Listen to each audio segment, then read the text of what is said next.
impact. The force with which two lives come together. Sometimes for good, sometimes for evil.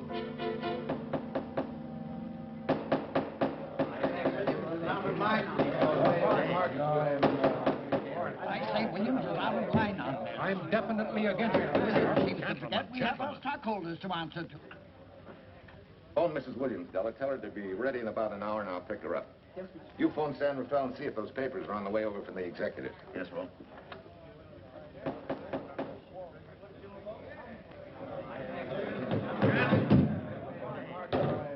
Well, Mr. Darcy, what's the score? 9-0? I'm afraid it is, Walt. If you think you can persuade them to change their minds, go right ahead. Gentlemen, I never interfere in stock issues, dividends, or anything else in your department. I must run my department with no interference. Either I know why and when I need more factory space, or you need another boy. And that's all right with me, too. Because I can take these plants and pick my own spot in the motor production field. You won't have to worry so much about dividends. There won't be many. Hold on. I'm sure none of us want to lose Walt. Or our dividends. Why do you say we take another vote? Now, all in favor of buying the 3 new factories signify by saying aye. Aye. Aye. Aye? Aye. Aye. Aye. Aye. And unanimous vote. Congratulations, Walt. Congratulate the board. They're the winners. Williams, if these factories are so valuable that other companies would jump at the chance to get them, how do you know that you can buy them at the price you quoted us? How do I know? I bought them this morning. Good morning. Della, I was asked to rush this up for Mr. Williams. Get my wife, Della? Your maid said she'd gone to the dentist. I gave her the message. Oh, fine. Oh, this just came. Thank you. What about those papers? They're here. Burke's checking them now. Good.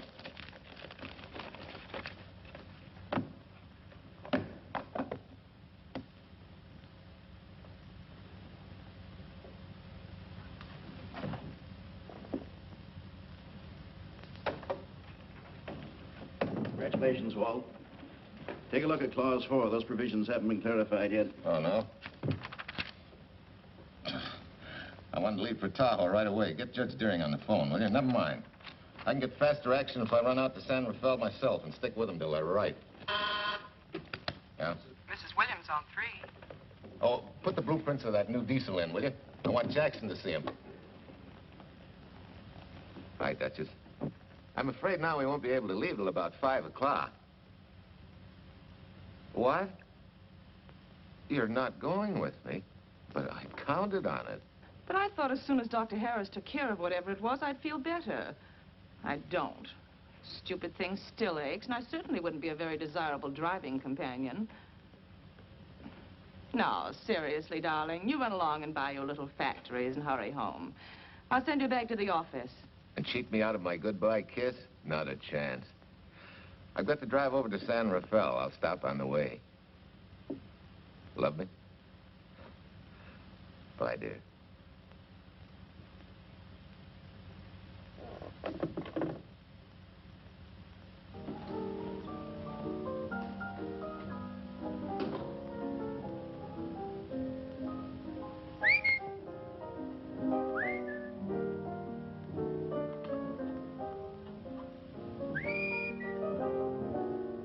How do you expect me to whistle through a toothache?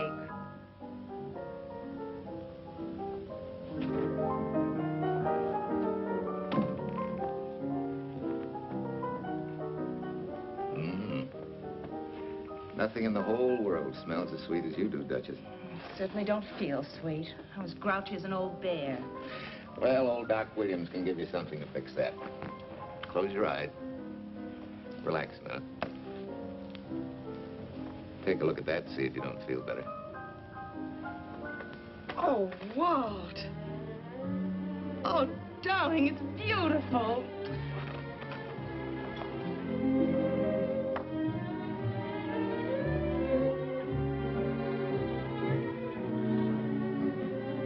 Not bad. Not bad at all. You know, to quote my wife, I like monograms on things. It shows they belong to me, unquote. When did your wife say such a thing, Mr. Williams? About 6 years ago, when I married her. She gave me the first monogrammed shirts I ever owned. Those were the words on the card. I still have it.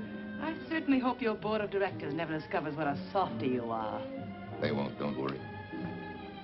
I have only one vulnerable spot. What really happened this morning? All I got out of Della was that you stalked out of the office with blood in your eye and were back in no time with canary feathers in your mouth. Oh, I clipped those birds' wings, but short. No one's gonna vote me down, sweet. Not when I know I'm right. Mm-hmm. But how did you convince the board of that so quickly? With subtle hints and easy persuasion. Like this.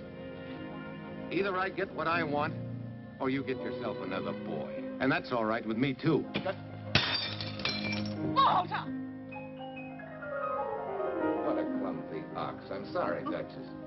Oh, please, sweet, don't be so upset. Oh, if you could have seen your face. Oh, don't bother, dear. Sue will take care of that. Not exactly a good prescription for nerves, huh? You know, you're wrong, Dr. Williams. The way I feel now, a good cat nap will probably make a new woman out of me. And if it's not going to make you too late... Yes? Well, I'm sure that by 5 o'clock I'll... Swell. I'll run over to San Rafael and get things ironed out and be back for you by 5. On the nose. Darling, wait. That's perfectly silly. I'll take a taxi cab and meet you in Sausalito. There's a drugstore on a corner opposite the square. I'll be there at 5 o'clock and we can go straight on up to Tahoe. That'll save you all that late afternoon traffic and all that time it'll take to come and pick me up. Smart woman, my wife. Thinks of everything.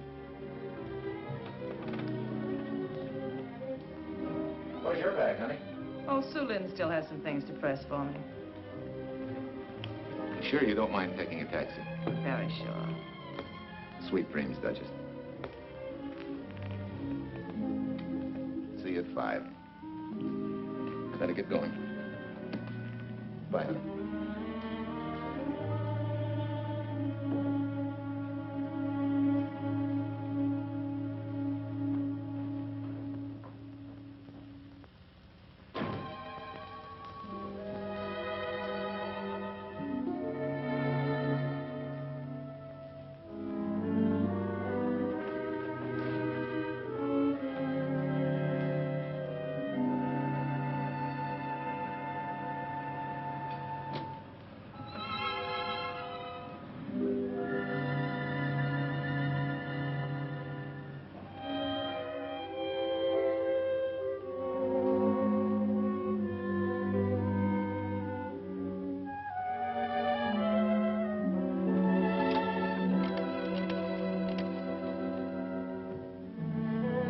Long distance?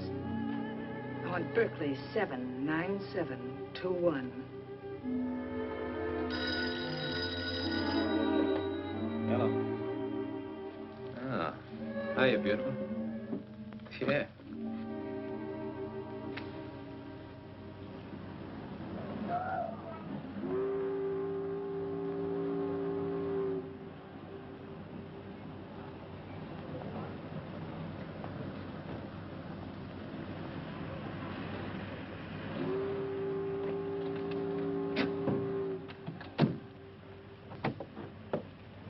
Here.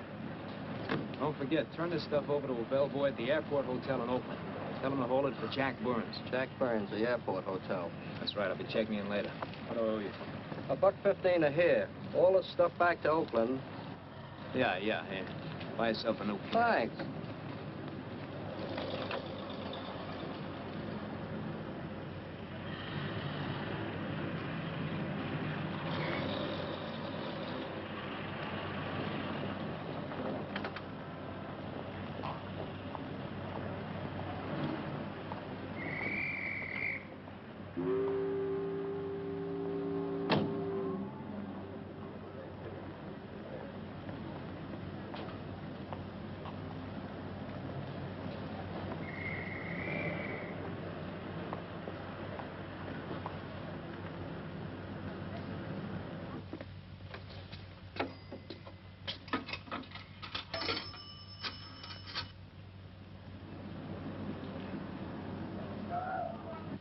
Hey, where's that new woman who was going to meet me? It's after 5 o'clock.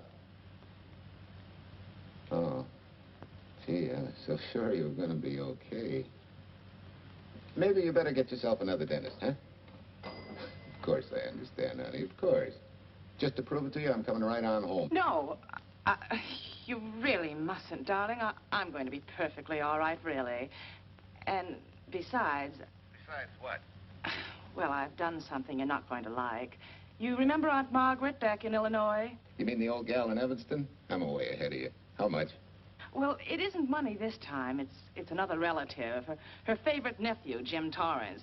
All of a sudden, right out of the blue, just after you left, he telephoned me from Berkeley. Okay, Judge, I'll see him when I get back. Well, you don't understand, dear. You're going to see him right away. I'm what? Well, all he seemed to want was to be able to get back to Illinois, so I... So you buy him a ticket. That's easy. Well, it isn't. I offered to, but he got huffy and said he didn't want any handouts, and... Well, without thinking, I told him we'd pick him up and give him a lift as far as Denver. I won't say I'm getting exactly an even trade for you, but where do I find this guy? Well, he should be there right now. I told him to be on the lookout for a cream-colored roadster, just in case we failed to recognize one another after all these years. Oh, darling, you're such a lamb. You sure you forgive me? What do you think? Well, I better run along or Cousin Jim might get nervous. Take it easy, sweet, and miss me, will you? I do already. Don't drive fast. And please take care of yourself. Softy. Goodbye.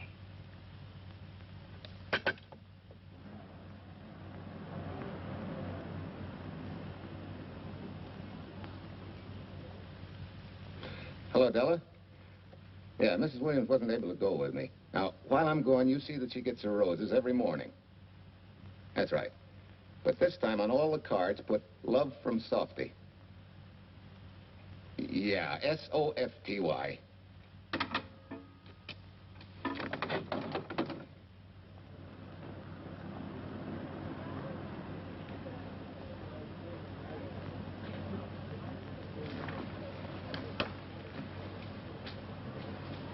Hello.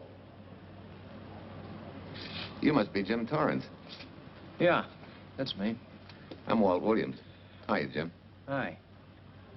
Where's Irene? Oh, she's a little under the weather at the last minute. Worse luck. Oh, that's too bad. I was hoping I'd see her. Yeah, I'm disappointed, too. Where's your luggage? Oh, I'm wearing it. Less trouble that way.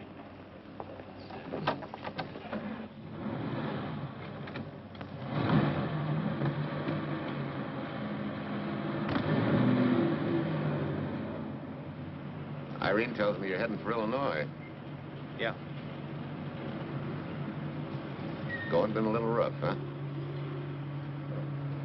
Haven't exactly been worried about my income tax. What's your line, Jim? Oh, guess I'm a better salesman than anything else. You know, I can give you a couple letters when you get back to Chicago. It might help you. It's fine. Little in with a top brass never hurts. What outfit were you with? Patton's Third Army. How was it? Rough. Except for the time in Italy. I kind of liked it there. Patton's outfit never got to Italy. Of course. But most civilians never know or care, and I figured you didn't either. Well, I fooled you that time.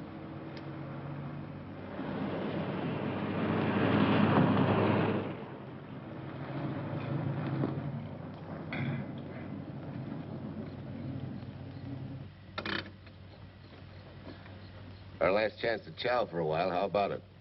No, thanks. I grabbed a hamburger while I was waiting for you. I can still taste the harness.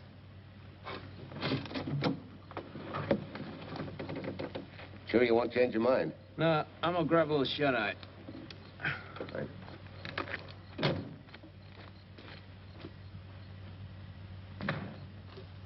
Chicken sandwich and a Coke. One chicken sandwich. Chicken sandwich coming up.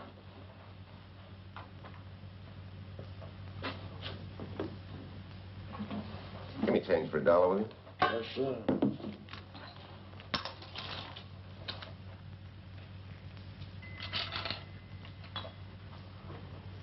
Thanks.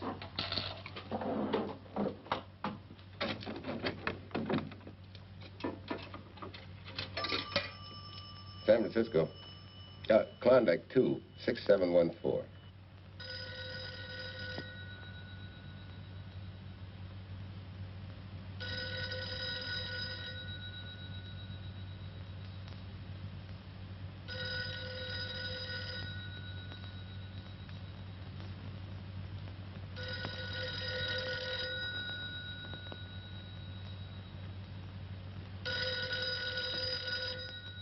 Klondike 2, 6714 does not answer.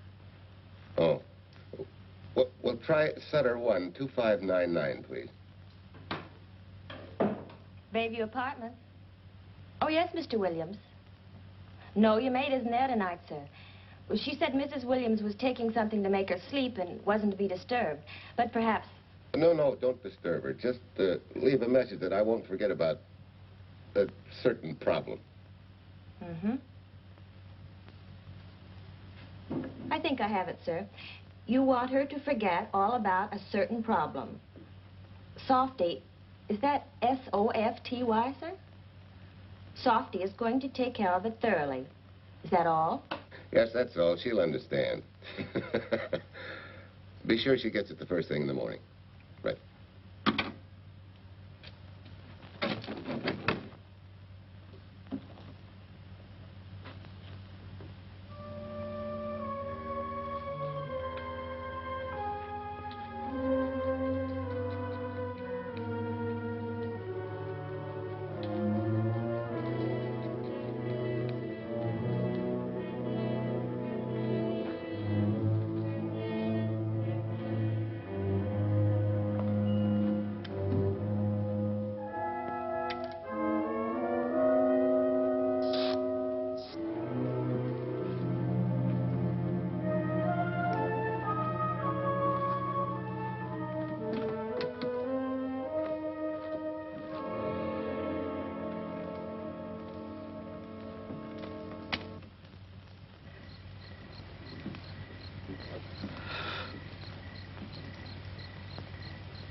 Oh, hi.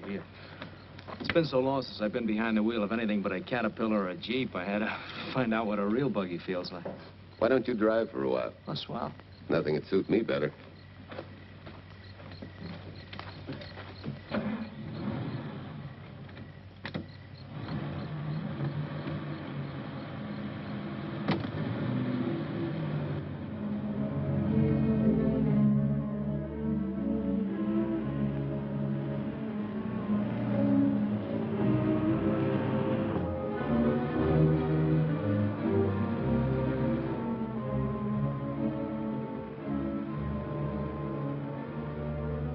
Tell me, Irene still got that little scar on her cheek? That one she got from the fall? Yeah. You can hardly see it now, though. How'd you know about that? She just got it last summer. Thought you said you hadn't seen her for years.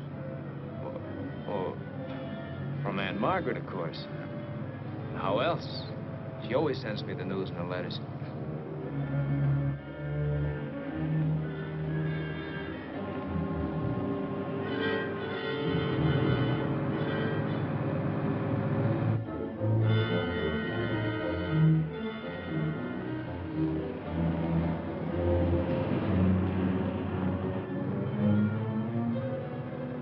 Your Aunt Margaret will be pretty happy to see you. Irene says you're the favorite nephew.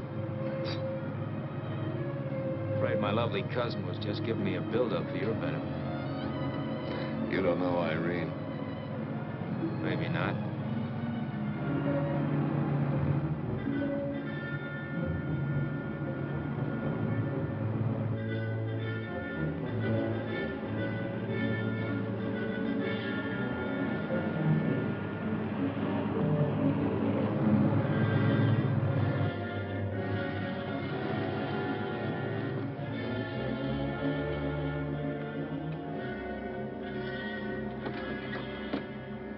What's the matter?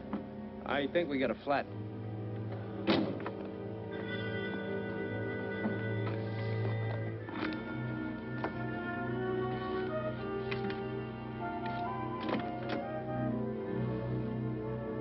Yeah, flat as a flounder. Well, let's get to work. Hey, look out there, young fella. It's quite a drop.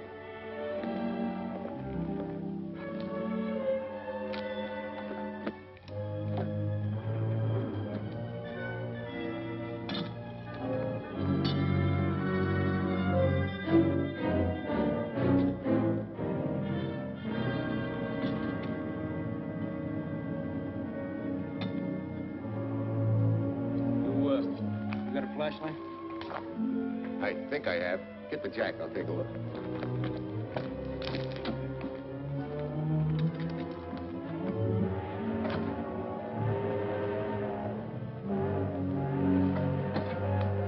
Did you find it? Yeah. Yeah, it won't be long now.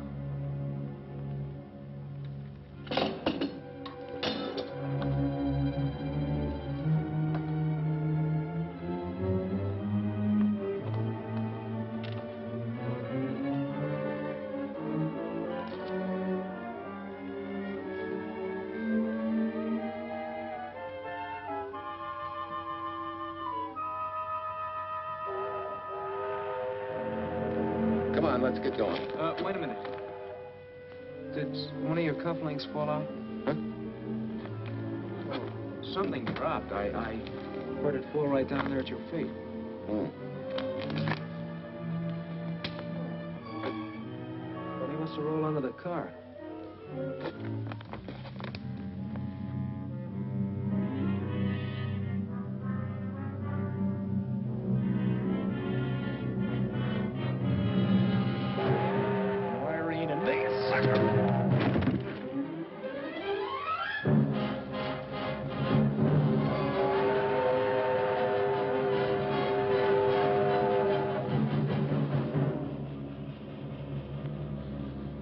Hello?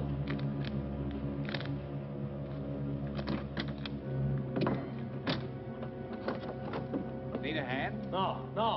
I'm all set now. Okay. Good night.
Guy must be crazy.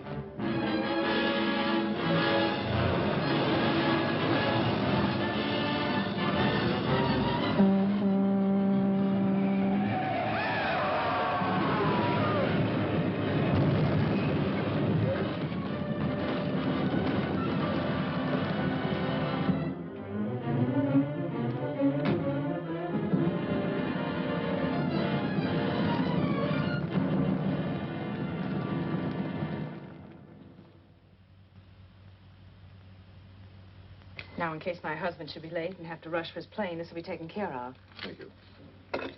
Tell Mrs. Burns the 302.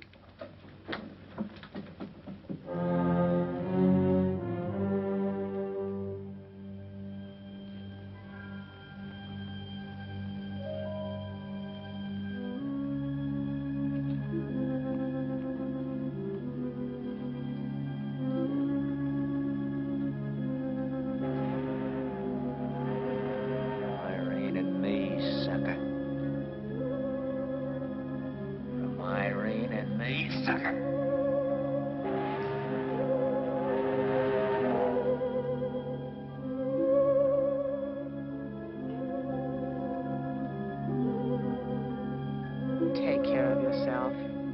Softy. Softy.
Young lady, Excuse me. I want to see Mrs. Walter Williams. I'm sorry, sir, but she left orders not to be disturbed. I'm sorry, too. Lieutenant Quincy of the police department.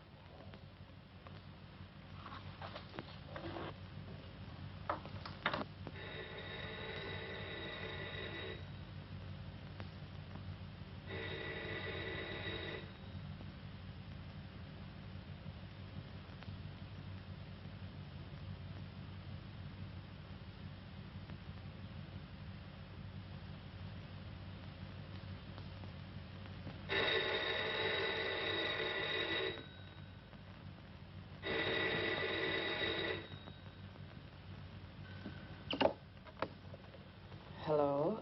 I thought I left orders not to be Oh, I see. Ask him to come up, please.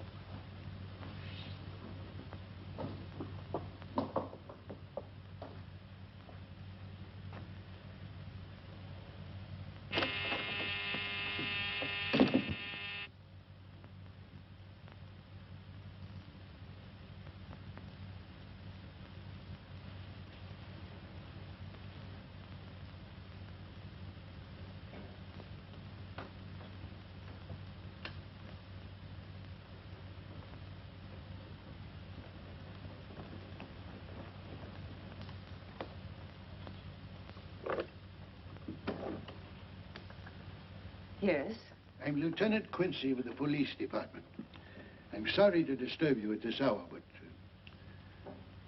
may I come in? Of course.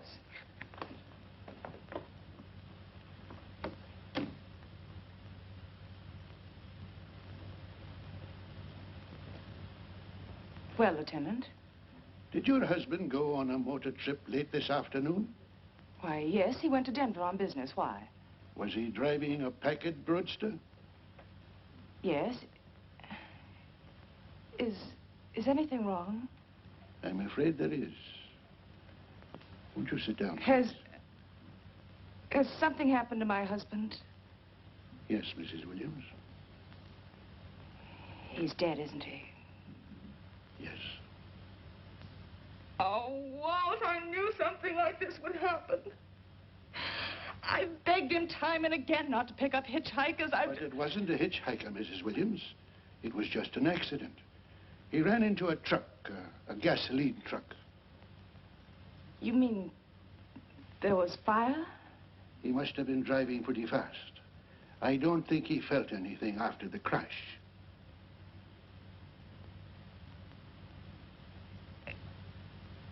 If there's nothing more you need me for, Lieutenant, I think I understand. And may I say you've taken this with a great deal of courage.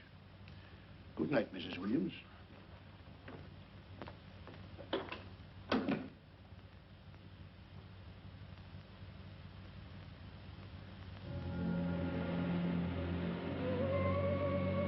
Take care of yourself.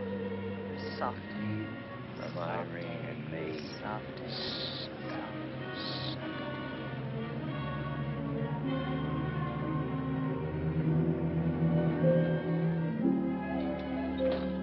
Ready? Yeah. That Williams must have been quite a guy. Yeah, he went to work for Universal Motors as a sheet metal worker. Mm-hmm. Less than 10 years, he's their top production man. Well, he sure went out in a blaze of glory. Yeah. Let's go.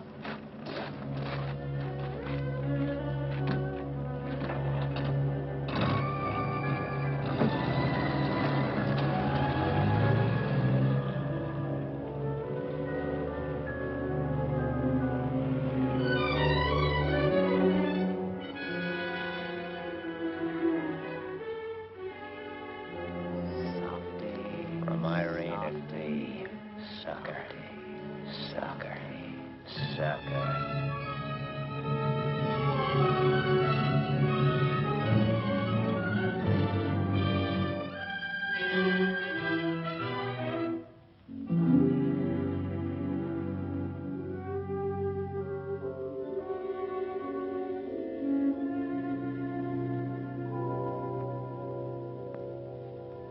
Well, could Mr. Burrs have taken a later plane and still make connections for Mexico City? I see. Yes? Here's some telegrams for Tai-Tai. Just put them under the door, Sulin.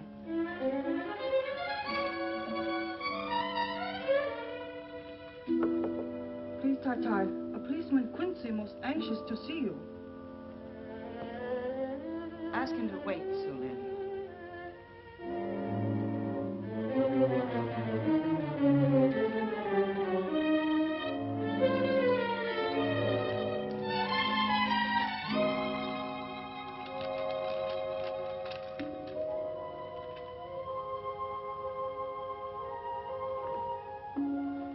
Mrs. Williams will see you presently.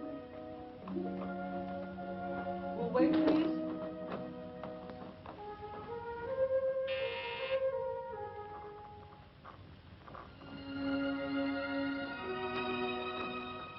Flowers for Mrs. Walter Williams. Thank you.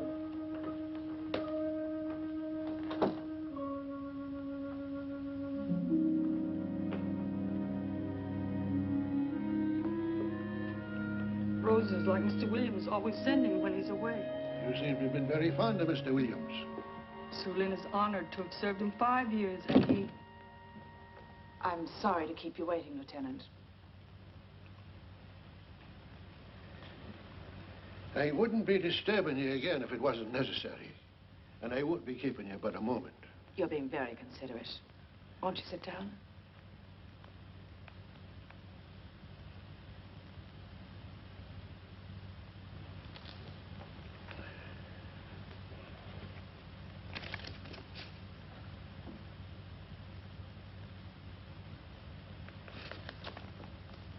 Everyone's been most thoughtful.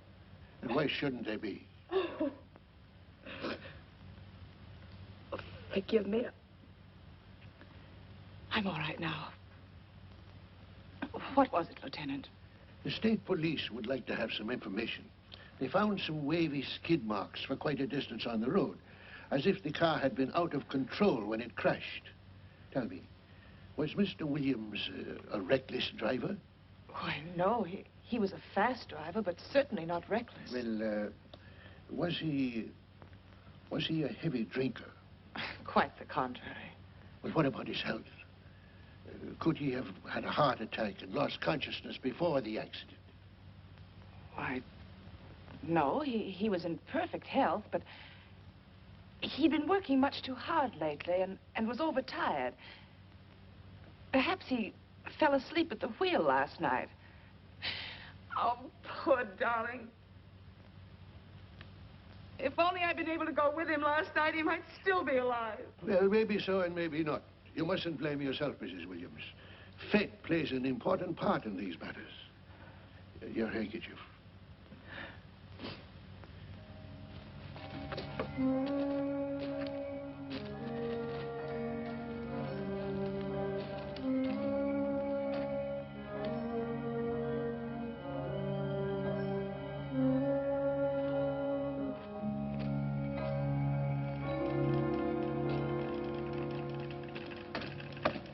When's the next train to San Francisco? 10 a.m. tomorrow. You sure there isn't one sooner? No, I'm sorry.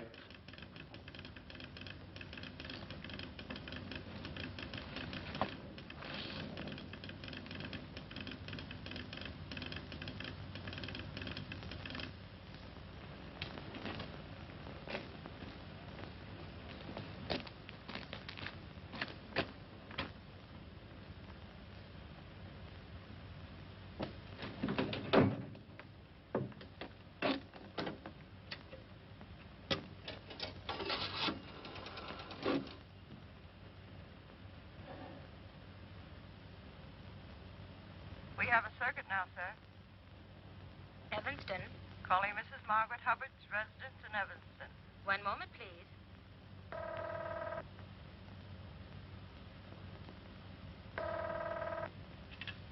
Hello? Mrs. Margaret Hubbard? Yes? Who's this? Long distance. I have a call from Mr. James Torrance. Who? Mr. James Torrance. He's her nephew, Jim Torrance. The call is for your nephew, Jim Torrance. I haven't any nephew, and I don't know any Jim Torrance. Sir, Mrs. Hubbard says she doesn't know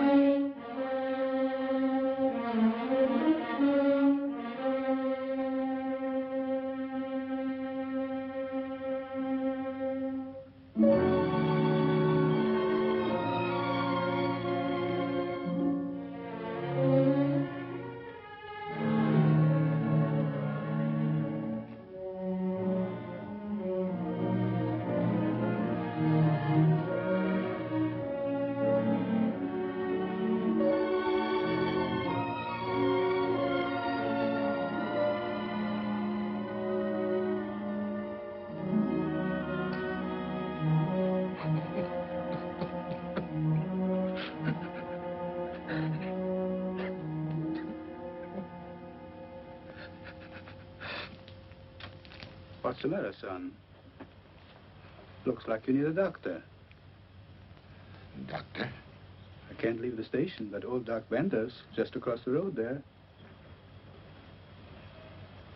Yeah. Doctor? Think you can make it? Yeah. I'll make it.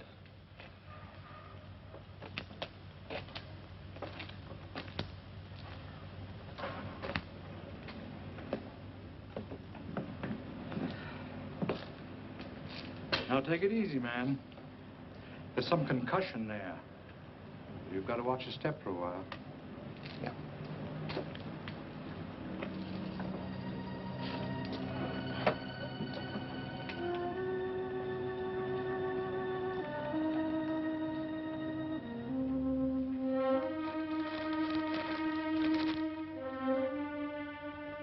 Walter Williams' beautiful widow, who by her own request sat alone in the family alcove during the service.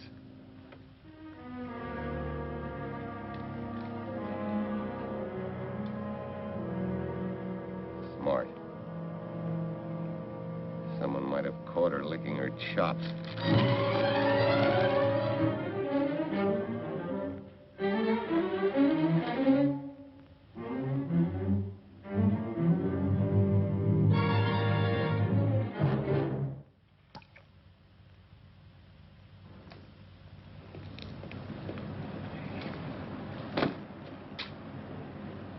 Hey, what's that? Walter Williams. Hey, ain't that the guy that... For the love of Mike, what's that briefcase doing here? He's dead. They did him a dirty trick if he ain't. Hey, now, wait a minute. Don't touch it. We better turn it over to the police.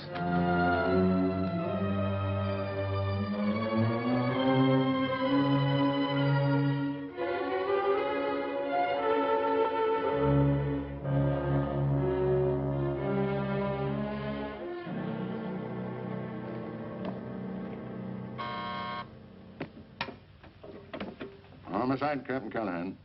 Oh, yes, Chief. The Duke just came in from Washington. The fingerprints are those of a James Torrance. Yeah, I'm putting Quincy on it. Right. This sort of opens up a new can of peas on the Williams accident. There's the FBI reporting the guy. Playing with the lady's affection seems to come natural with him. All you got to do, Quincy, is find him. Yes, that's all I got to do. Last known whereabouts of Jim Torrance was in a moving van somewhere between Sacramento and Points East. Yeah, wait a minute. Last known address, care of his sister, Mrs. Joseph Rossetti. Irving Apartments, Berkeley. Well, what are you waiting for, Quincy? Let's go. Did Torrance leave any forwarding address? No, he said he was going to send it to me. Sorry to trouble you. Oh, Lieutenant, if you should happen to hear from him, will you let me know? There's an unpaid telephone bill and a bundle of laundry. Laundry? Let's have a look.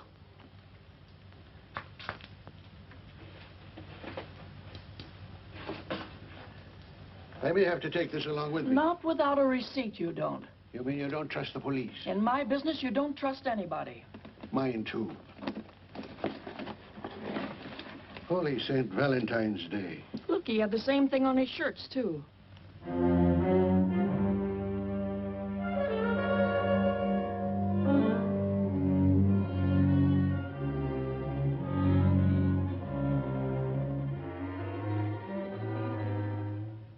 Well, romance in your late tenant's life. Did you ever see the lady? You know, I never did. But I always knew when she'd been here, the wonderful perfume. I'll lay you 10 to 1 she's a rich widow. Could be. Wait, I'll get you his telephone bill. Pretty fancy stuff for a hitchhiker. Yeah, but he's a pretty fancy hitchhiker. According to the shirt maker, a certain lady in the town had these made special. And they're just like her husband's, only his initials were WW. Sort of smells, don't it, Cal? Now, take a look at this little item. It was also found in the laundry. I for Irene and W for... Well, it could be for Williams, too, couldn't it? Yeah. Homicide, Callahan speaking. Hello? Oh, hello, Fitz. Hello. What news? Oh? Any luck? Both days, huh? Swell. Have it typed up and sign it. This report of Fritz will be a nice little topper for this pile. His checkup shows calls from Torrance's phone to Williams's private number, and a flock of them going the other way, including one on the 7th and several on the 8th. The 8th, in case you've forgotten, is the date of Walt Williams' accidental death. Well, that ought to be enough to get an indictment out of the grand jury. Go pick her up. I'd like to play a long shot first. It might give us 2 for 1. Well, take him one at a time. A bird in the hand is not going to lead us to its mate. I'd like to give the lady a little more rope. Well, Thanks. I thought you'd agree.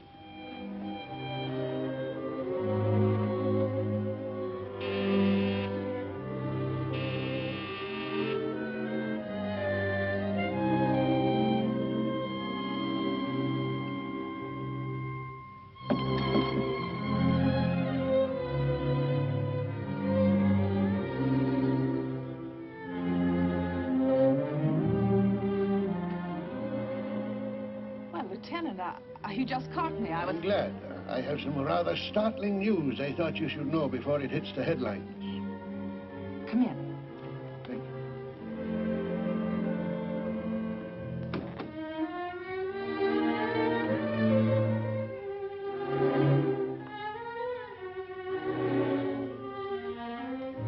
Sit down, won't you, Lieutenant? Thank you. I'm very anxious to hear about this news. It seems that your first hunch, remember, that a hitchhiker was responsible for your husband's death? Well, Mrs. Williams, you may have been right. Why, I don't understand. Your husband's briefcase turned up in Kansas City yesterday in a moving van that had stopped at the scene of the accident that night. Apparently, the murderer made his getaway in it. That explains the wavy skid marks that made us suspect your husband was ill or unconscious at the time of the crash. Yes, I suppose it does. And by now, the man is probably out of the country and never will be found. Don't you worry, Mrs. Williams. There were fingerprints on that briefcase. And as soon as we get the FBI report from Washington, his identity will be known and his description sent out on police broadcast. Oh, we'll find him all right. But just now we're keeping things quiet so the murderer will feel safe until we are ready to close in on him. Yes, I can see the wisdom of that. Yes, I thought you would understand and cooperate. As soon as we know his name, it is possible that you might recognize it as someone with a motive. There's that possibility. You know I'll do everything I can to help. I'm sure of it. Now I'll run along. You'll hear from me. I'll let myself out. Don't bother. And don't worry. Good day.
$1.35.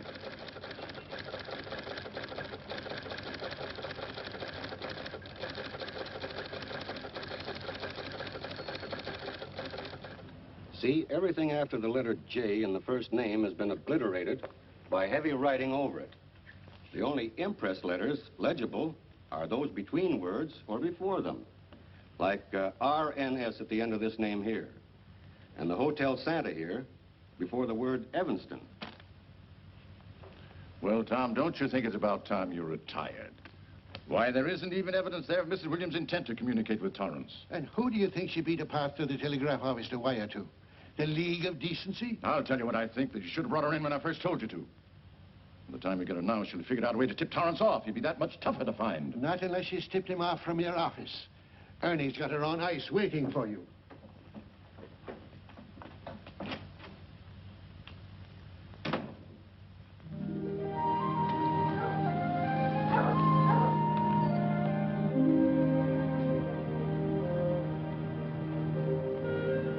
Pretty good, huh? Fastest growing little town in Idaho.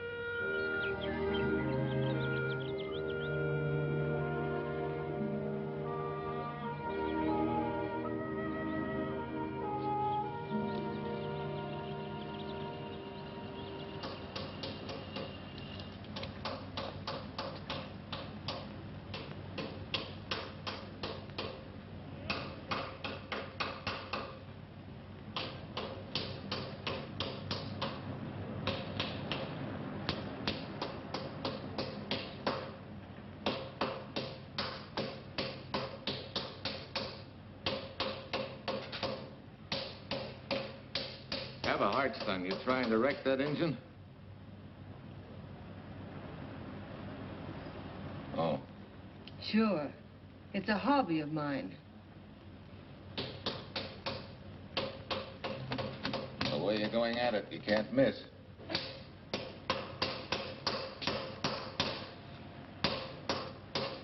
Here. I just can't let you ruin that beautiful motor. Start her up.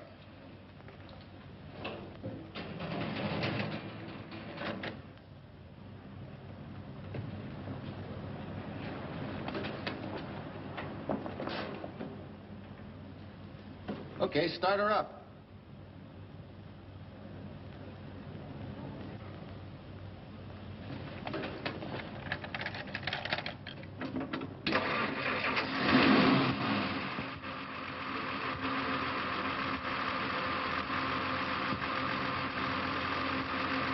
Shut her off.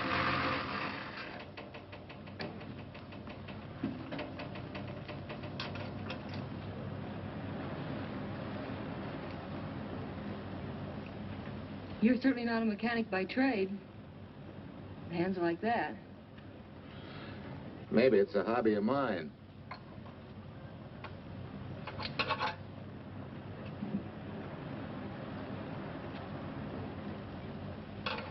Gee, what happened to your head? Perhaps I was talking when I should have been listening. Okay? Okay by me. Thanks a lot, Hill. So long, Marcia. Bye. He's all right now. You better lay off till the boss gets back. I'm the boss. I guess the new cars are a little bit over my head. Now, with a jalopy, it's different. Aren't there any mechanics around here you can hire? No, they all went over to the new factory in Mansville. I guess they got better wages. Tough break. Yeah. How much do I owe you? Oh, forget it. Well, I'll be shoving along. Well, at least have a cook in the house. You might as well. Marcia, can I use your phone a minute, please? Sure, help yourself, Uncle Ben. Never rains but what it pours. 650, please. Flat tire this morning. Now the danged engine stalled on me. Nice and cold. Wilson's garage? No, I did not give you the wrong number. Fine thing using my phone to cheat me out of repair bills. Aren't you ashamed? You gave me the wrong number. 650, please. You're a nice girl, Marcia Peters, and your ma's a fine woman. And I'll always buy my gas and oil here. But you ain't never gonna tinker with my car again. Busy? Busy. Always busy. Yeah. Wait a minute. We're not so busy. Would you like to do another good deed and give Uncle Ben a hand? Why not? Where is your car, mister? Maybe I can help you. Why, are you a good mechanic? Very good. And very reasonable. Well, just what you need, girl. Better hire him. It's an idea, Uncle Ben. Come on. Thanks for the Coke. Sure.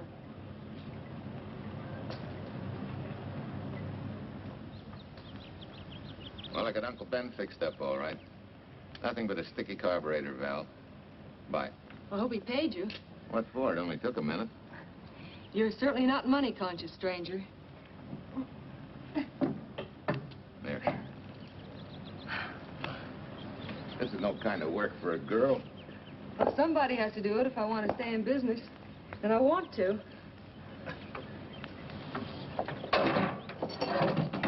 Must be some business that you're better suited for. Couldn't you lease this place to somebody? Sure. I did while my husband was overseas. But when he was killed in Okinawa, well, we'd made a lot of plans for the future here. And I had a hunch he'd like it if I took over and tried to make a go of it. Takes more than a hunch to do that. I got along famously. Business has been fine until lately when the help got short. Could be again. I had a good mechanic. Yeah. You sure need one, all right. Well, for Pete's sake, say yes or no. Do you want the job or don't you? You mean you'd hire me without knowing anything about me? You can repair automobiles. What else do I need to know? Except your name. Well? Why not? Sure. I'll try it for a while till you get someone permanent. The name's Bill Walker. Okay, Bill, it's a deal. And maybe if business gets real good, you'll want to stay. Oh, don't count on it. Where does this go, on the rack? Yeah.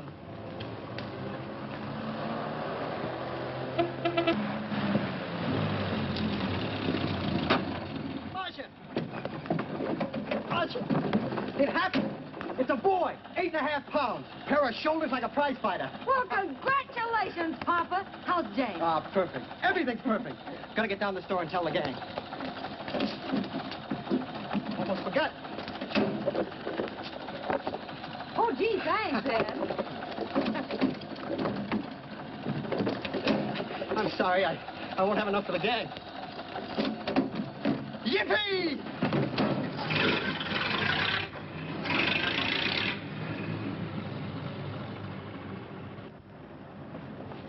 Maybe you can use this token from the slightly delirious new father. Thanks. Say, we haven't settled the matter of wages yet. Maybe I can't pay you regular salary. Suppose we leave that open till you find out how much I'm worth to the business. Doesn't seem to be any business right now. Might be a good time for me to get rid of this beard and find a place to board. We live right next door. I'll go ask Mom. She'll know of a place. Sort of a peaceful house. I noticed it this morning. Oh, gosh, I forgot. She's down helping Mrs. Wellesley with her canning. Mom finds homes for everything from stray cats... To stray mechanics? Well, you're not a stray anymore. I'll go phone. Pearl? 674, please. Hello, Miss Wessler. May I speak to Mother? Hi, Mom. I've got some good news for you. I hired a man for the station. Yeah. No. Nobody we know. He's from out of town. Needs to place a board. You got a good one up your sleeve? Okay. Says she has to meet you first to come home for supper. Huh? And you like apple or cherry pie? Cherry. Cherry it is, Mom. See you later. Oh, now I gotta get rid of this.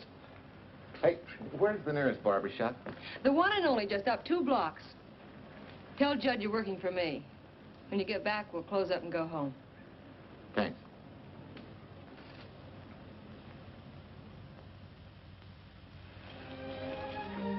Oh, that's real nice. You must have had a good bringing up, young man. Thank you for the young man.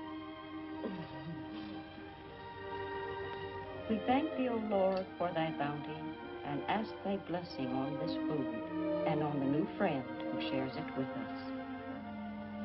I hope you're good and hungry, Mr. Walker. Who wouldn't be? Well, Marsh eats like a sparrow, with all the hard work she does.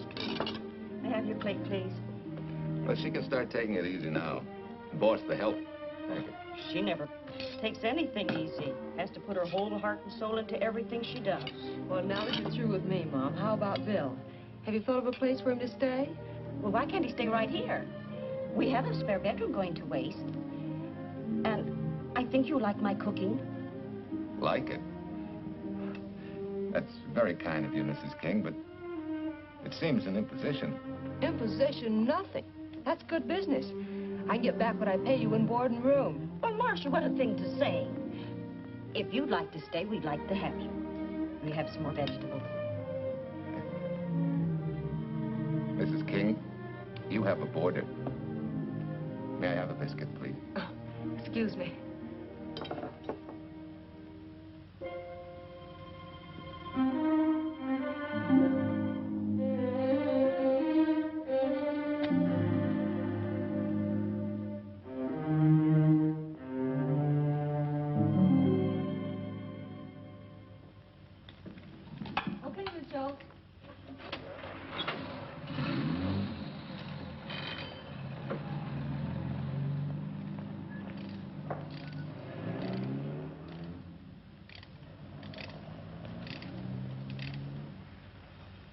It's wonderful the way tools seem to come alive in your hands.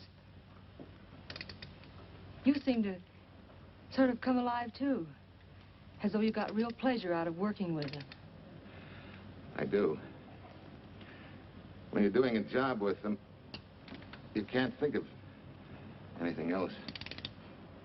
Bill, if something's bothering you, why don't you get rid of it? What would you prescribe, doctor? Amputation. For that stupid chip on your shoulder.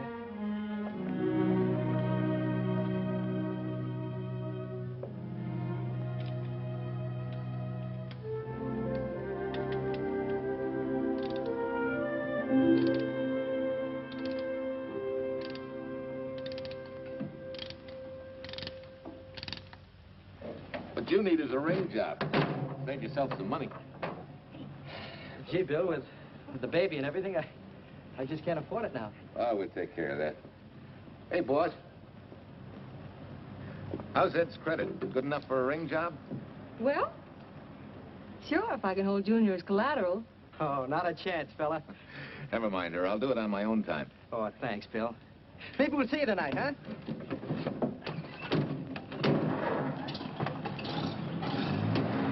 Some shoulders, huh? Yeah. Some father, huh? Bye, Marcia. Bye, Marcia. Bye. Nice kids. Hey, was Ed clowning about their being hard up? No.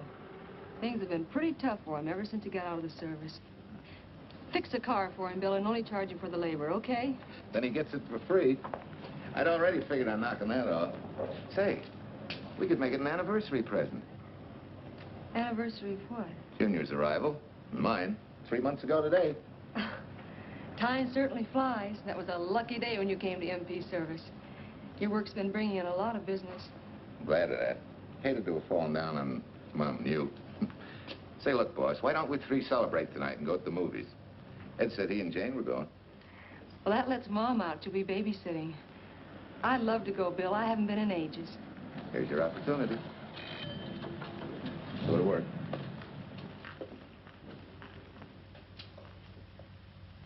Extra! Irene Williams, held for murder! Read all extra! Irene... This is Sheila Graham with the latest news of the shocking Williams murder case. While beautiful Irene Williams is held for trial, charged with conspiring to kill her late husband, the police are searching for James Torrance, believed to be the lover of Mrs. Williams and her partner in the horrible murder of Walter Williams.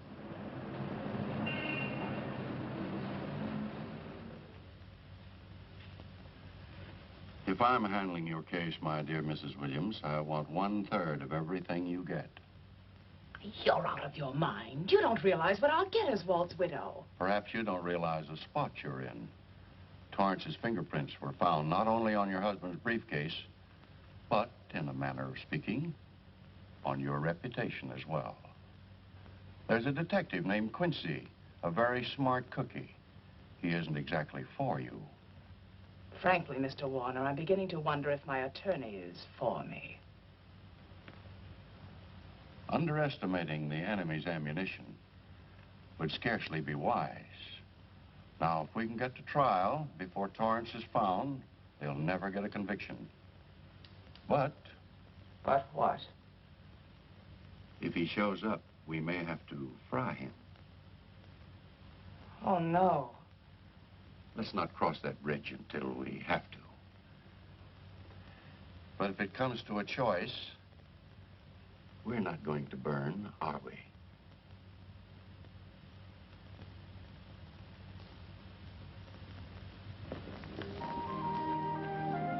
Aren't you the chatterbox this afternoon? What about this afternoon?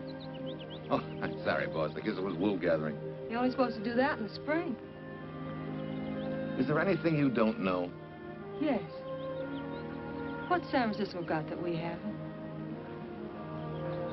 Better newspapers, for one thing. Anyway, California's supposed to be the land of opportunity. I thought that by now you liked it here. I do. Very much. It's a good town. Nice people. Swell boss. Thanks. We like you, too.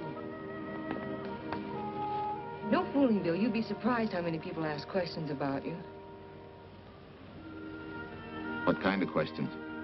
Oh, where you came from, do you have any family, and do you like it here, and are you going to stay? Al Knox asked me at the movie last night if you wanted to join the volunteer fire department. Just interested, friendly things. I suppose it is natural for people to wonder about a stranger who moves into their community, like I did. You know, I've been thinking, maybe it wasn't such a good idea, you and I going to the movies last night. It's all right being seen in the station and here with Mom, but... Oh, you get used to that in a town this size. They're always trying to marry people off. You just ignore it, and after a while they forget about it. I'll go get cleaned up for supper.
You know, I hate to tell you how many years this Sunday takes me back. Did you always fall asleep during the sermon? I wasn't asleep, Mrs. Peters. I merely closed my eyes to concentrate. Oh, so that's what you call it. I had to nudge you to stop you from nodding. Quiet. You're disturbing my reminiscent mood. Even smells the same. Could be the same bees buzzing in the same clover. As they say, you can take a boy out of the country, but... A rolling stone gathers no moss. It has to stop rolling sometime, doesn't it, Bill? Sometime, maybe. We grow a very becoming shade of moss here in Larkspur. Don't you think? You grow a lot of nice things here. Anyone in particular? You'll have to skip the answer to that one. Someone tore it out of the book. You're married, aren't you, Bill? Yep. That's right. You must have loved her very much to have been hurt so deeply. To be so afraid of someone, even yourself. Maybe it's better that way. Then no one gets hurt. Bitterness and hatred hurt everyone. Can't you see, Bill? They're like a wall that shuts out all the sunshine from a garden and lets everything wither. Make room in your heart for something else, can't you? I guess this is my day for sermons. Sorry. As Mom would say, you never get rich minding the other fellow's business. Hey, that's a flyer. I'll be seeing you.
Anybody home? In here, Bill. Mrs. Wesley sent a couple of jars of peaches. Said you helped her can them. Oh, thank you. When I delivered the doc's car, he insisted that I have a bite with him. Where's the boy? Took a book back to the library for me. Huh? What a day. Hey, what's the idea? Are you darning my socks? Well, I thought a drawer full of holy ones isn't doing you much good. I found it when I put fresh papers in your bureau yesterday. You have a heap of things that need mending, haven't you, son? Does Marcia know? Do you think I'd tell her? This is your problem, Bill. Because I found out about it doesn't give me the right to tell anyone else, not even Marcia. When you trust folks, you trust them, and you give them a chance to work out things the way that seems right to them.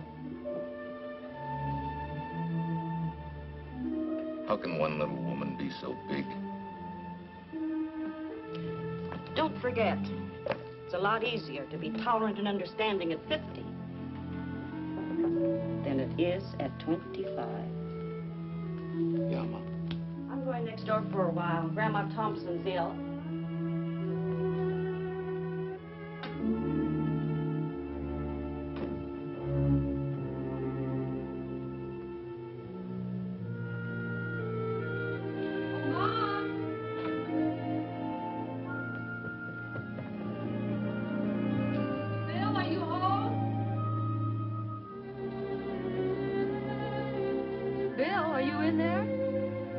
Yeah? Mom went next door, Marcia. Hi. Do you work awfully late? Oh, about 6. Anything wrong? Come in. I want to tell you something. I'm checking out. Has something happened? No, just... I'm doing what I should have done a long time ago. Moving along. But why, Bill? My name isn't even Bill. There isn't any Bill Walker. I'm Walter Williams. The late Walter Williams. Walter Williams? I don't understand. You may not even after I've told you, but at least you'll know the whole story.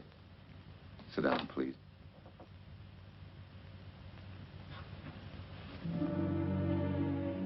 Finally, Larkspur. And you. From there on, you know. I'm glad you're going back to make things right. Going back? Wild horses couldn't drag me back. What are you going to do about your wife? Nothing. You're going to let her go to trial for murder? Oh, no, Bill. Why not? She tried to kill me, she and her cousin. But they didn't. Who says they didn't? Let them try and prove it. No matter what your wife did, she can't be tried for something that didn't happen. Oh, Bill, can't you see? You bet I can see. She deserves everything she's getting. Sorry part of it is they'll never convict her. No, Bill. The sorry part is you're not big enough to take a hard jolt to your pride and to your ego. Sure. It hurts to be tricked and cheated by someone you loved and believed in. But that doesn't give you the right to take justice into your own hands, to trample on the hearts of others and walk out on life. A barren, frustrated boyhood. A marriage to a woman who accepted my love, yet despised me so thoroughly she resorted to murder. I'll never think of our moments together without nausea. I feel stripped bare, degraded. Because you've closed your mind and heart to everything else. Even me.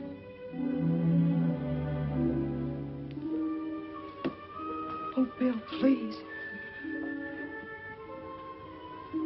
Don't destroy the one chance we have for happiness. We haven't got a chance. Doing the right thing never works out. I know. In this world, you turn the other cheek and you get hit with a lug wrench. Forget me, boss. Try and forgive me.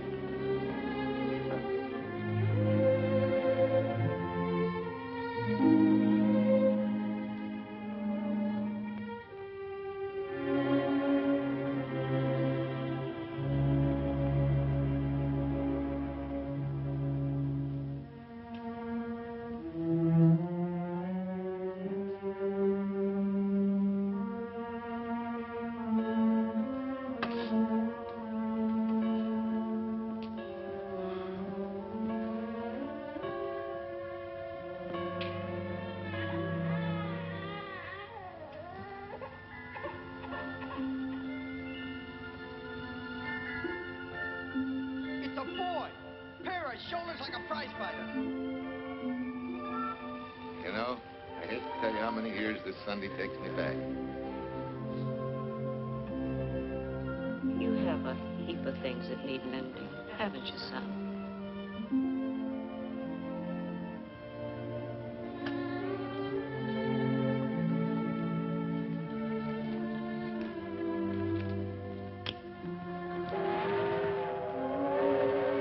Take care of yourself. Softly.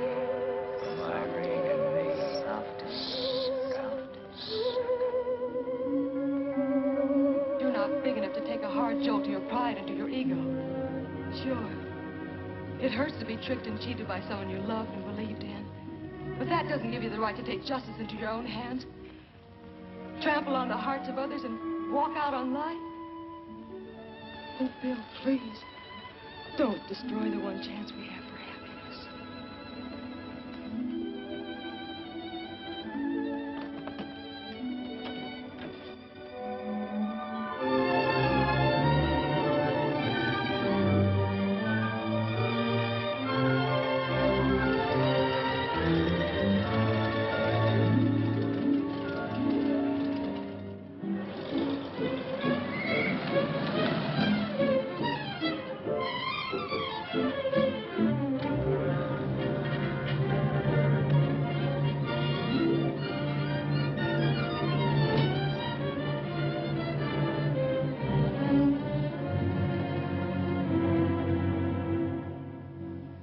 Mrs. Peters was kind enough to come along to substantiate at least the Larkspur portion of what I've told you.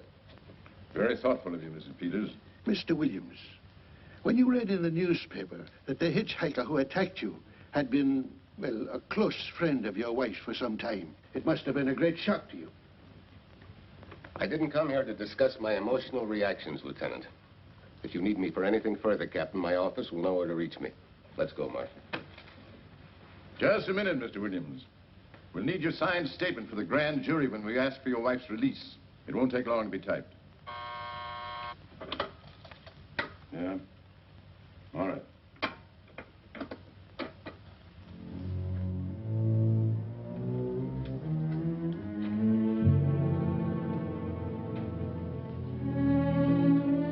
Come in.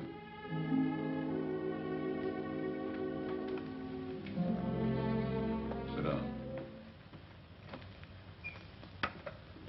Mrs. Williams, we have news for you. Really? I can scarcely wait.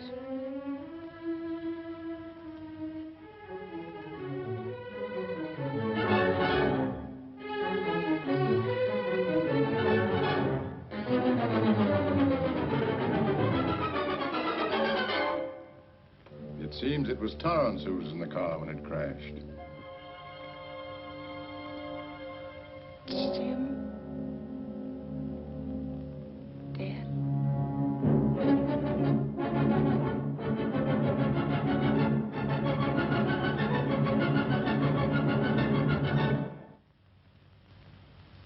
You did it. You killed him. No. He tried to kill me. Thought he had. And he ran into the truck. It was an accident. An accident? You wait all these months to tell this story. You let me rot in this filthy jail. Wait a minute. You let everybody believe you're dead. Pretty convenient, wasn't it? A dead man can't be tried for murder. Mr. Williams, perhaps your wife would understand better if you would explain to her about the amnesia. Amnesia? Oh, don't tell me you believe he had amnesia. Where's he been all this time, just wandering around in a daze? Tells us he's been in Larks for a little town in Idaho, working as a mechanic in a service station, run by Mrs. Peters here.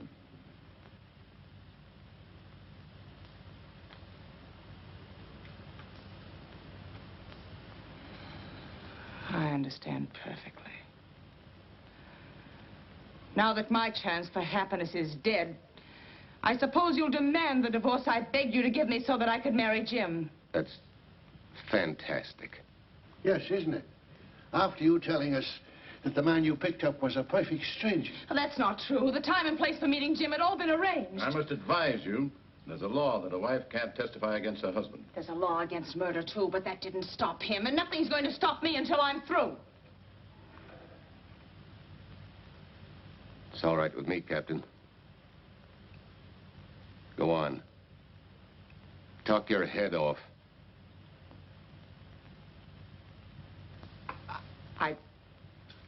I was to have gone with him to Denver. He insisted on it, although I was quite ill. Several hours before we were to leave, he came home. There was a violent scene. He threatened to kill me unless I agreed to give up Jim. And I wish he had. This is incredible. Not one word that she has said is true. Then you've nothing to worry about. Mrs. Williams, was there a witness to the threats you mentioned? No. Unless the maid overheard. She was in the apartment. In fact, she picked up the pieces of the vase that he threw at me. Where's she now? I don't know. She left me suddenly after all this began. Please, could the questions wait? I feel rather ill. Will you have Mrs. Williams ready for the grand jury at 10 o'clock tomorrow morning? That's all.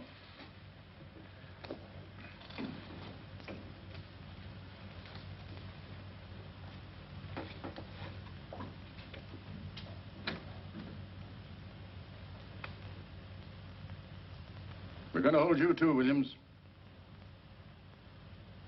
On what charge? Suspicion of murder. But he's not guilty of any of these things. Then it should be easy for him to prove it. Take it down and book him. That fiction of Mrs. Williams must have been very convincing. No, we just couldn't buy that yarn you tried to sell us. Let's go.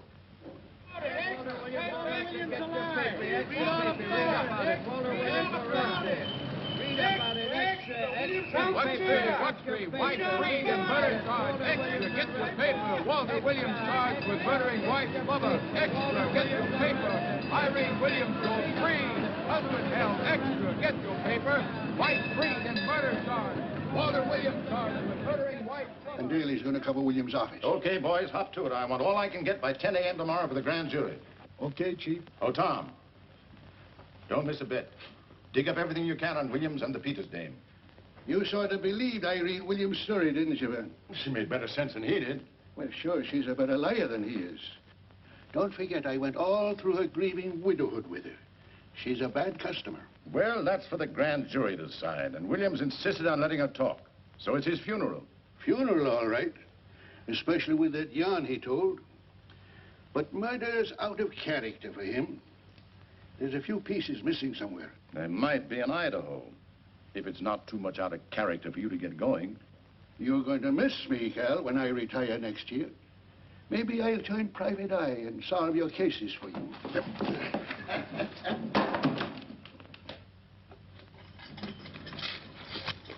Hi, Williams. Mr. Williams? Thanks. Got a deal from the bottom here, don't you? Sorry, Williams. Okay, Williams.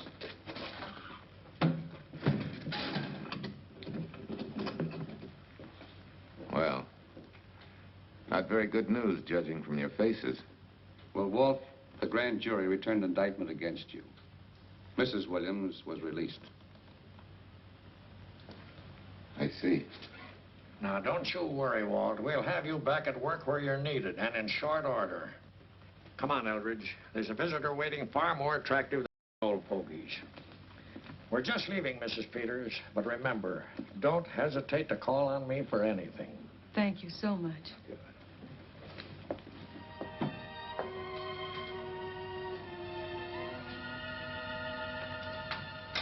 Hi, boss. Bill, what have I done to you? If it weren't for me, you wouldn't be here. If it weren't for you, I wouldn't be. I came back here because I wanted to believe in the things you do. I still do, no matter what happened. Will you do something for me? Go back home, where I know you'll be taken care of. Not a chance. You'll have to think up a better reason than that to get rid of me. I'm a big girl now. I've just been to Larkspur, Williams, where I found these newspaper clippings. Of course, some of them are 3 months old, but you seem to treasure them, so I brought them along. So? I don't think they exactly substantiate your claim of amnesia. As if you were interested in substantiating any claim of mine. Now, let's get one thing straight. Most people, when they get in a jam, think the police are only interested in the prosecution. Our job is to get the facts, the truth. And the truth never hurt anyone but the fellow that lied. Unless he was a beautiful woman. Oh, quit kidding yourself, Williams. You made the boner. I had no more to do with Torrance's death than you did. And out of the whole population of Northern California, you just happened to pick up a hitchhiker who happened to be your wife's boyfriend. Ah, have a heart, Williams. I suppose you'll tell the truth when you take the stand, but you better have some mighty conclusive proof if you expect the jury to believe it. Wait, Lieutenant. Bill, we all know you're not guilty, but we're going to need help to prove it, and need it badly. Lieutenant Quincy can't take sides, but if we're right, he has to be on ours. And I have a hunch he wants to be. Why don't you tell him the whole story? All of it. Please. I'd like to. Quincy, very much. Guess I should have told the whole truth in the first place. But I wanted to clean this mess up with as little scandal as possible.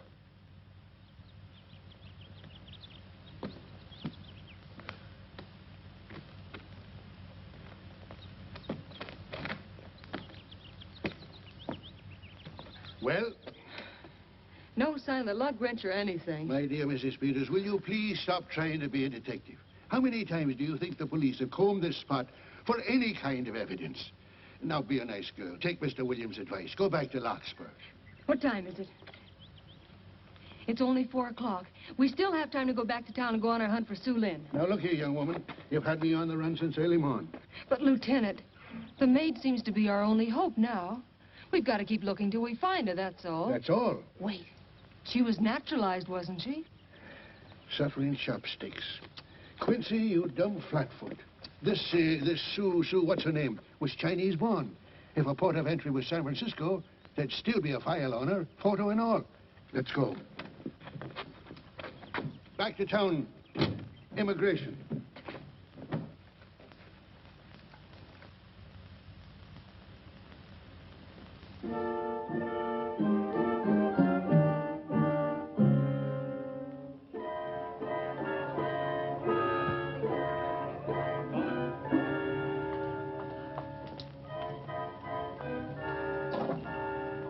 The council has given us the right lead.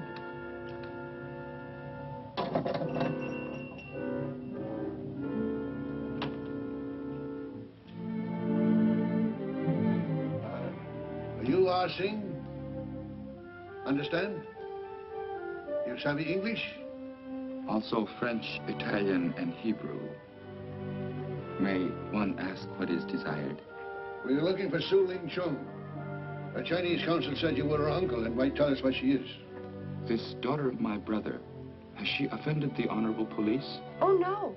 They just wanted to ask her some questions about Mr. Williams, the man she used to work for. Ah Singh's heart is heavy that he cannot lead you to her. But things that are not known cannot be told. Well, if you hear anything of her, report it to headquarters.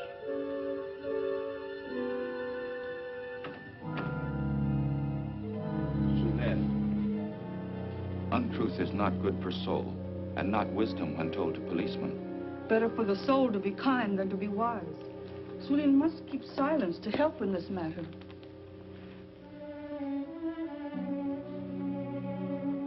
You know, you're quite a gal. In case I haven't told you lately. You're just too easily pleased, that's all. There must be a way out. Why can't we find it? Oh, buck up, boys. Tomorrow's another day. Yesterday you go to trial. Oh, Bill, I'm afraid. And the state intends to prove, beyond any reasonable doubt, that the defendant, Walter Williams, did, with malice aforethought, kill the deceased James Torrance, whom he knew to be his wife's lover. And that with his victim dead beside him, he drove his car into the course of an oncoming truck, jumping clear himself some seconds prior to the crash. And subsequently, he made his getaway in the back of a loaded furniture van. And for 3 months, as Bill Walker, he laughed at justice when it imprisoned his unfaithful wife for conspiracy in his own murder. But then he decided that being dead cramped his style. He thought he could eat his cake and have it too.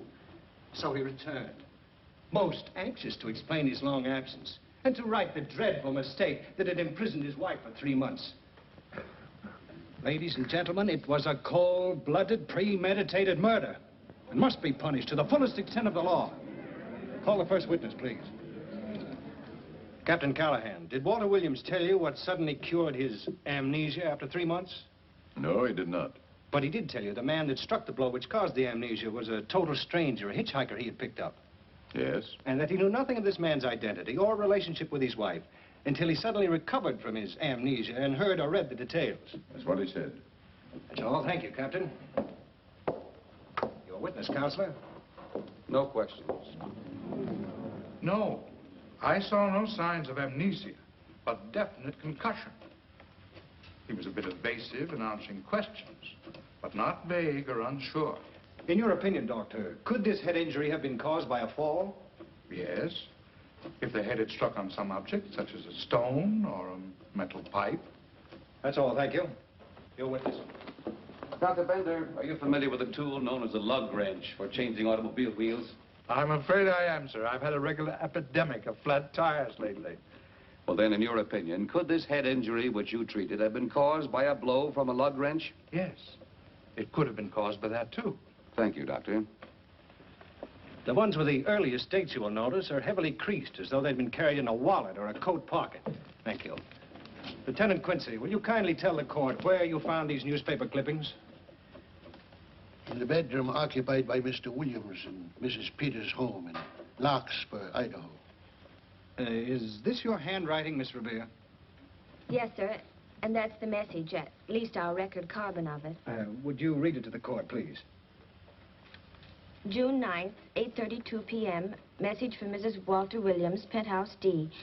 Mr. Williams called, said he wants you to forget all about a certain problem, that Softy is going to take care of it thoroughly. Was there any other conversation? Well, I just asked if that was all, and he said yes, she'll understand, and sort of laughed as if it were a joke and hung up. Some joke killing the wife's boyfriend. That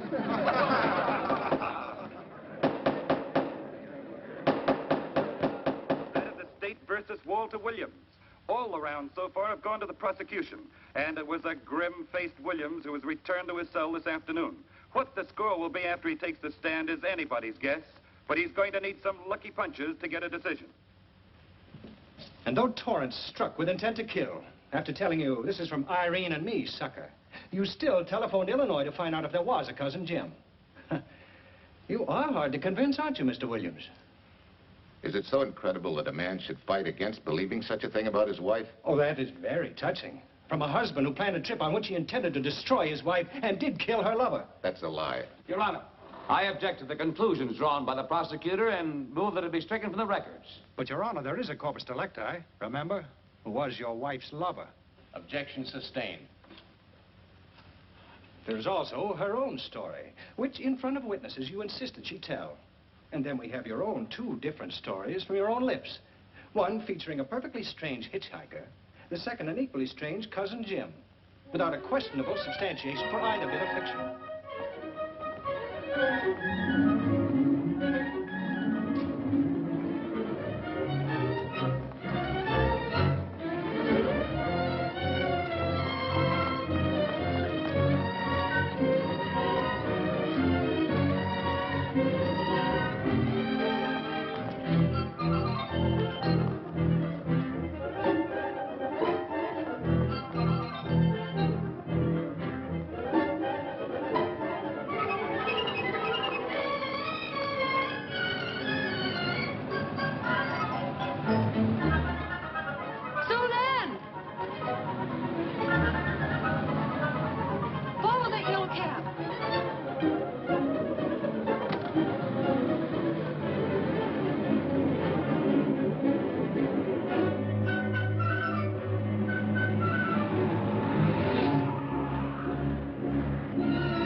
You remember me, don't you? I was here with Lieutenant Quincy from the police department.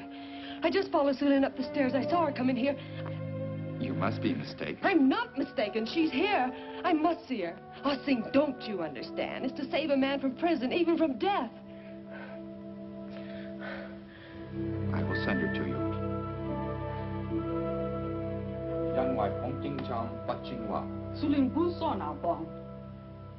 Oh, Sue Lynn, we've been looking for you all these weeks. Mr. Williams needs your help so desperately. I cannot help.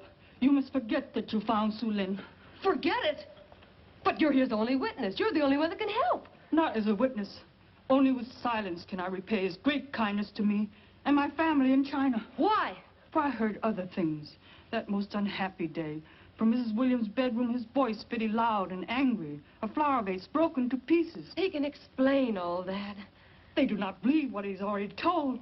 That I heard anything would do harm. Don't you see?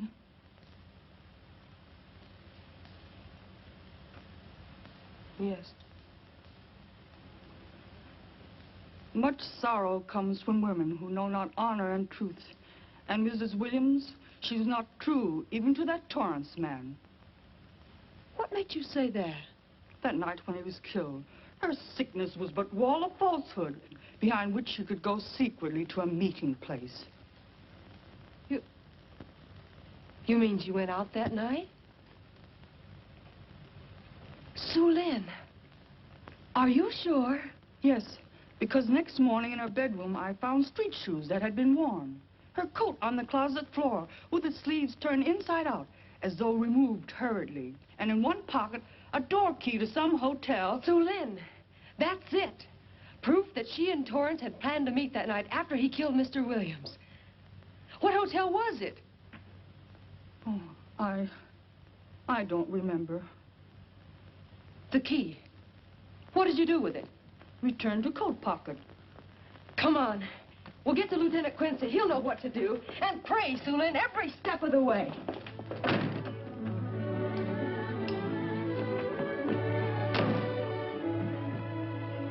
Now hold everything. Even if this long shot don't work out, we'll just keep on pitching.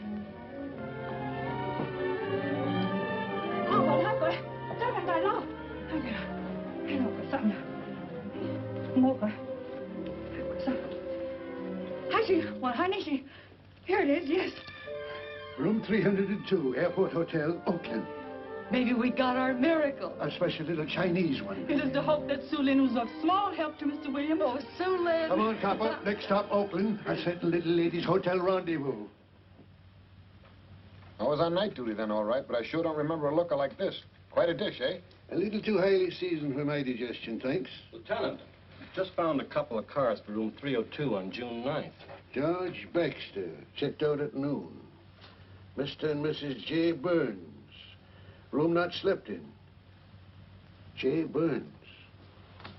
Burns. Look, Quincy. The handwriting on the card is identical to that on the photograph. And here's a little boy, the same thing. The cover-up telegram to Aunt Margaret. Now look at the impressions. J here, and here RNS. J. Burns. That's the name she started a telegram to. Room not slept in. Say, I got that dame pegged now, Lieutenant. She said they'd be out of the room by midnight as her husband was catching a plane.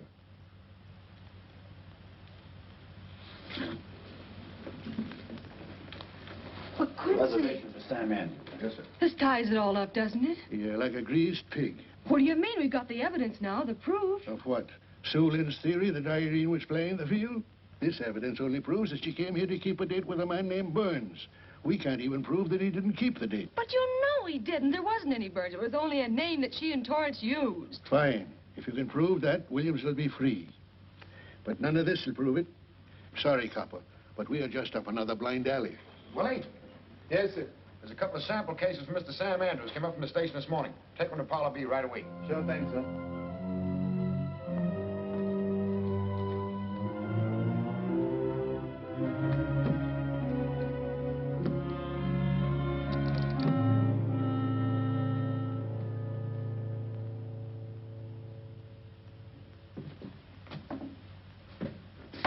Be seated. Case of the state versus Walter Williams. Proceed, Mr. Aldrich. Your Honor, we will call Mrs. Irene Williams. Take the stand, Mrs. Williams.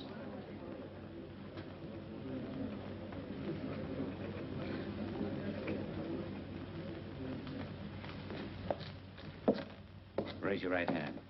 You solemnly swear that the testimony you're about to give in this cause to be the truth, the whole truth, and nothing but the truth, so help you God? I do. Hey, what cooks? The defense calling her? Mr. Aldrich, what's the purpose in calling this witness? Merely for purpose of identifying handwriting. Now, Mrs. Williams, this photograph of you... Was stolen from my apartment. So, according to the inscription, to Walt, my adoring and adored husband, Irene, this belongs to Mr. Williams. This is your handwriting, isn't it? Of course. I'm touched that he should have wanted it so badly. And this telegram, addressed to Mrs. Margaret Hubbard. Is that also your handwriting? It is.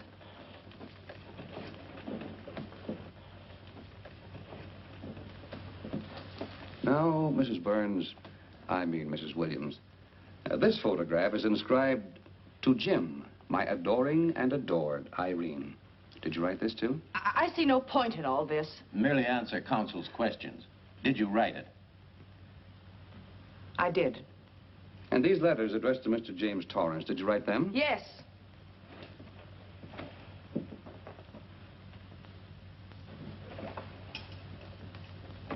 And this monogrammed garment, A gift from you to Mr. Torrance? Why must I be tortured again by all this? I never made any secret of my love for Jim Torrance. That's why he's dead. Your love for Jim Torrance. Yet on the very night he was killed, you had a rendezvous with a man named Burns, didn't you? I don't know what you're talking about. I don't know any man named Burns.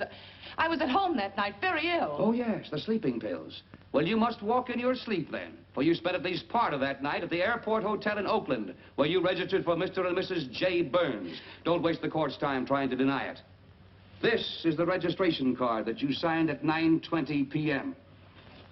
And there's the room clerk who assigned you to room 302. And this, Mrs. Williams, is the key to room 302, which you very carelessly left in the pocket of a coat which was found in your closet yesterday. All right, I was there. Now you're satisfied. Not quite. This J. Burns, Mrs. Williams, was his first name Jack? Yes. Have you been in contact with him lately? No. How long since you've seen or heard from this Jack Burns? Well, I don't know. I don't remember. You bet she doesn't remember, because there isn't any Jack Burns, and there never was. That was an alias for Jim Torrance. And it was Torrance who was to have met you that night, after your charming little plot to kill your husband had been duly executed. It's not true. It's not true. I have bad news for you, Mrs. Williams. I can prove it's true. These pajamas, these letters, this picture, all of which you identified for the court, were found in this suitcase, which is full of the clothes and personal belongings of Mr. James Torrance. And the suitcase was found in the baggage room of the airport hotel, where it's been held since June 9th. And it says on this tag, in large print, hold for Jack Burns. That is all, Mrs. Williams. Just a moment, Mrs. Williams. Your Honor, in view of the evidence presented, we now ask for a dismissal of the state's case against Walter Williams. And we intend to charge Irene Williams with conspiracy to commit murder against her husband, Walter Williams. Oh, no.